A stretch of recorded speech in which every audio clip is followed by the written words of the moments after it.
महान फनकार मोहम्मद रफी जी के जीवन के कुछ अनसुने किस्से जिसे बहुत कम लोग जानते हैं।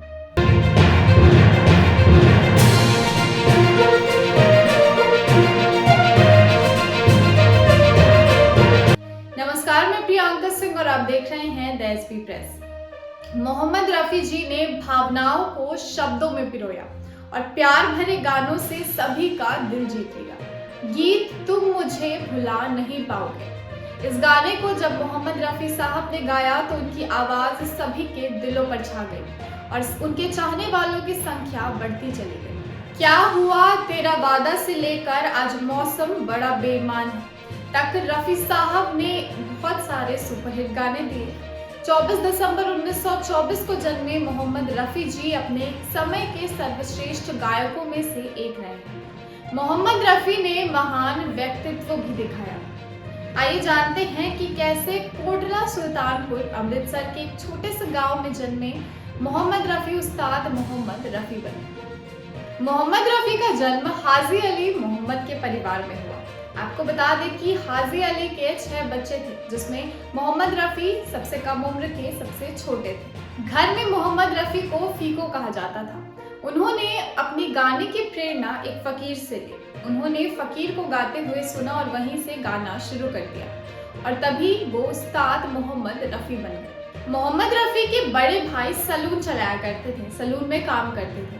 मोहम्मद रफी को पढ़ाई में बिल्कुल भी मन नहीं लगता था। फिर उनके पिताजी ने एक दिन कहा कि अपने बड़े भाई के साथ सलून में बैठो। मोहम्मद रफी के साले मोहम्मद हमीद का उत्साह रफी की प्रतिभा को देखकर बढ़ा।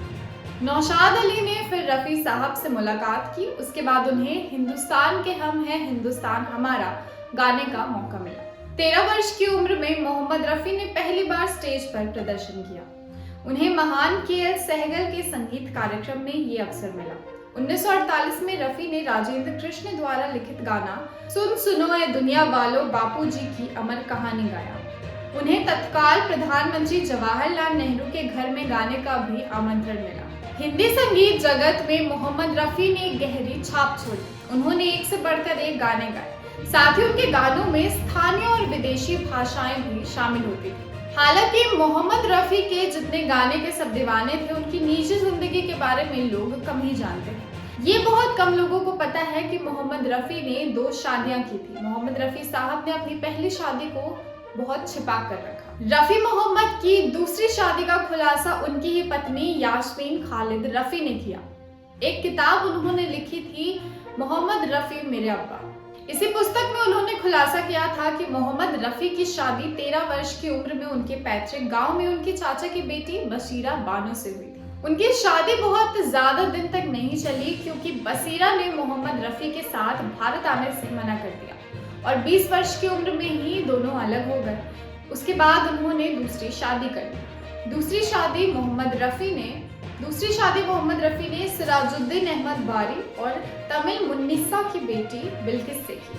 रफी साहब की पहली शादी से उन्हें एक बेटा सईद था। उसके बाद उन्होंने जब दूसरी शादी की उससे उन्हें 3 बच्चे हुए, हामिद, खालिद और शाहिद, और 3 बेटियां, परवीन अहमद, नसरीन अहमद और यास्मीन अहमद।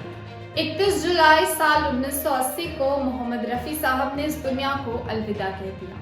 वो आर.डी. बर्मन, शंकर जयकिशन, लक्ष्मीकांत प्यारेलाल, ओ.पी. नैयर और कल्याण जी आनंद जी समेत अपने समय के लगभग सभी लोकप्रिय संगीतकारों के साथ गाना गा चुके थे। रफी साहब का अंतिम संस्कार करीब 10,000 से ज्यादा लोगों ने देखा। फिलहाल इस वीडियो में इतना ही। हम आशा करते हैं आपको मोहम्मद रफी साहब से जुड़े ये अनसुने किस्से पसंद आए होंगे। इसी तरह के और एंटरटेनमेंट रिलेटेड वीडियोस के लिए बने रहे हमारे चैनल द एसबी प्रेस के साथ। चैनल को सब्सक्राइब करें। धन्यवाद।